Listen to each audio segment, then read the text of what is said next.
emerged, I then described really 4 simple steps to what happened. First, get rid of Geneva and the international rules prohibiting aggressive interrogations. Second, find new interrogation techniques and disarm their opponents by circumventing the usual consultations. Third, deploy those techniques. And fourth, make it look as though the initiative came from the bottom up. New information and testimony conclusively shows the decision to move to aggressive military interrogations at Guantanamo came from the top. We now know, for example, since the hearing before the Senate Armed Services Committee, that as early as July 2002, the Office of General Counsel at DoD was actively engaged in exploring sources for new techniques of interrogation, including from the SEER program. That seems to have predated the efforts at Guantanamo. There's been, until this morning, no challenge to my conclusion that the Geneva Conventions were set aside to allow new interrogation techniques to be developed and applied. That act created a legal vacuum within which the torture memo of August 1, 2002 was written by J. Bybee and John Yoo.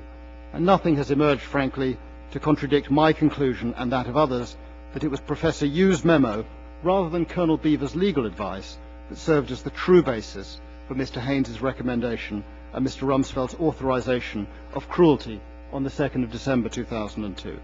Most significantly, in my view, in her testimony before the Senate Armed Services Committee on June the 17th, Jane Dalton, who was the General Counsel to General Myers, the Chairman of the Joint Chiefs of Staff, confirmed my account that Mr. Haynes actively and directly short-circuited the decision-making process. Admiral Dalton went further. She revealed that there were serious objections already by November from military lawyers, that these were known to General Myers and Mr. Haynes, and that steps were taken to prevent them from being taken any further. That's entirely consistent with my belief that a conscious decision was taken at the upper echelons of the administration to avoid unhelpful legal advice. These are very serious matters, and in my humble submission, they do require further investigation, and that's an important role for both this committee and for Congress, and perhaps also for others. Professor Yoo testified before this committee on June the 26th. Whether deliberately or by accident, he fell into error with respect to my previous testimony. Professor Yoo said that I'd never interviewed him for my book, and that's right. But he also asserted in my testimony I'd claimed to have done so, and that is wrong. It seems that if he did read my testimony, he did so with insufficient care. I didn't say to this committee that I'd interviewed him. I chose my words with great care. What I said on May the 6th was, and I quote, "Over hundreds of hours, I conversed or debated with many of those most deeply involved in that memo's life. They included, for example, the Deputy Assistant Attorney General at DOJ, Mr. Yoo," end of quote. I was, of course, referring to the debate I had with Professor Yoo in the autumn of 2005 at the World Affairs Council in San Francisco. It's fully described in my book. If you're interested, you can listen to it on the web. Congressman King seized on Professor Yoo's words with impressive speed. The congressman seemed to be under the impression that I'd made a false statement to the committee and suggested that might reflect on the veracity of the balance of my book. That avenue, I fear, is not available to him, because I made no claim in my testimony or in the book to having interviewed Professor Yoo, and because the allegation is serious, I wrote to Professor Yoo inviting him to correct his error. I've attached a copy of that letter in my written statement. I haven't yet received a reply. I did also copy the letter to Congressman King, and I trust he accepts that if any false statement was made before this House, I was not its author. Mr. Addington also appeared before this committee on June the 26th. His appearance was striking in many respects, not least for his apparently generous failure of memory. On many key issues, he simply said he couldn't remember. He couldn't remember, for example, whether he'd been to Guantanamo in September 2002. He couldn't remember whether he had there had discussions on interrogation techniques. He couldn't even remember whether he'd then met Colonel Beaver, Staff Judge Advocate. And yet, he was, curiously, able to recall one point during this meeting with crystal clarity. Asked by Congresswoman Wasserman Schultz whether he'd encouraged Guantanamo Bay interrogators, quote, to do whatever needed to be done, end of quote, Mr. Addington was suddenly able to provide a clear response. "I do deny that," he said. Quote, "It is wrong. You'll appreciate my skepticism at his sudden and selective capacity for recollection. Either he remembers what happened that day, or he does not." I did interview Mr. Feith for my book. He told me much that was of interest. He told me the decision not to follow the rules reflected in Geneva was taken in the knowledge that it would remove constraints on military interrogations. He told me the decision to move to aggressive military interrogations followed what he called a thoroughly interagency piece of work involving DOJ. I learnt also that Mr. Feith was somewhat reticent about his own role in the decision to treat al-Qaeda al-Qahtani, detainee 063, with cruelty. I was able to help him recall that his involvement in that decision came rather earlier than he had wanted me to believe. You can see that for yourself in Mr. Haynes's one-page memo that I've included as an attachment to my statement. Quote, "I have discussed this with Doug Feith," end of quote, wrote Mr. Haynes. Mr. Feith later wrote a letter to the editor of Vanity Fair complaining that my article contained more misquotations and errors than can be addressed in this letter. He didn't, however, provide even a single example of misquotation. I believe that I provided an accurate and fair account of our conversation and was able to deal shortly with his allegation when the editor gave me an opportunity to respond. He may not recall that our conversation was recorded, I wrote of Mr. Feith. The quotations are accurate.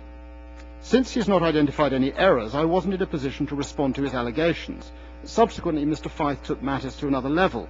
Last month, in the course of an interview on the Canadian Broadcasting Corporation programme The Current, he expressed his belief that my book was dishonest.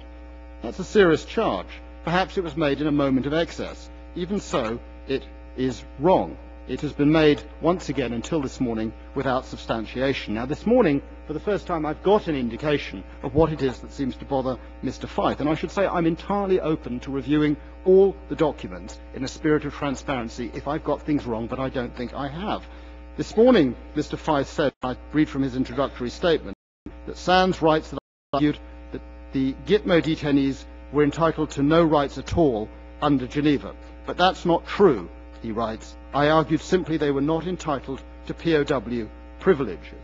Now, that, I'm afraid, is not an accurate account of what he said to me. And I quote from an extract that I will circulate and make available. And I should say that I'm very happy to accede to his request, and if the committee would like it, to make available to the committee the audio and the transcript of my interview with him. I leave that to the committee to indicate. But this is what he said to me.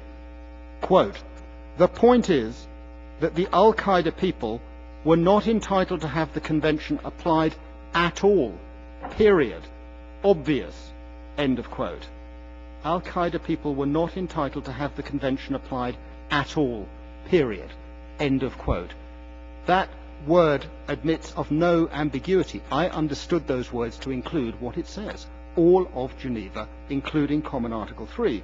And the thing that is so curious is that in the document that he put in this morning, attached to his introductory statement, he refers to his contemporaneous memo of February 2002, and we find no reference in that to his strong and burning desire to ensure that Common Article 3 provisions are respected. So with respect, I stand to be corrected, but I do not see that I've misquoted or miscited in any way what he told me or what the record shows. Now, Mr. Feith held an important position. He was head of policy at number 3 at Pentagon, and yet it seems that he and his colleagues failed to turn their mouths to all the possible consequences of abandoning. Without objection, the witness will have an additional minute and a half. Thank you very much, sir. Yes, I will try to wrap up within that time. Having decided to circumvent these international constraints on aggressive interrogation, it seems that some key questions were not asked. Was the administration satisfied that these new techniques could produce reliable information? Could the techniques undermine the war on terror by alienating allies? Would the fact of aggression be used as a recruiting tool?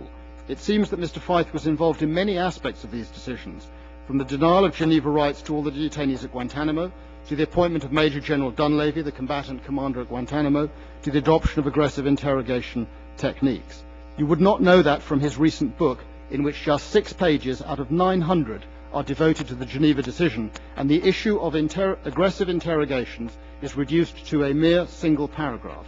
No mention is made of detainee 063, or Mr. Feith's role on the interrogation rules, or the way in which the Department of Defense Inspector General concluded that the Guantanamo techniques approved on his watch migrated to Abu Ghraib. All this is simply airbrushed out of the story.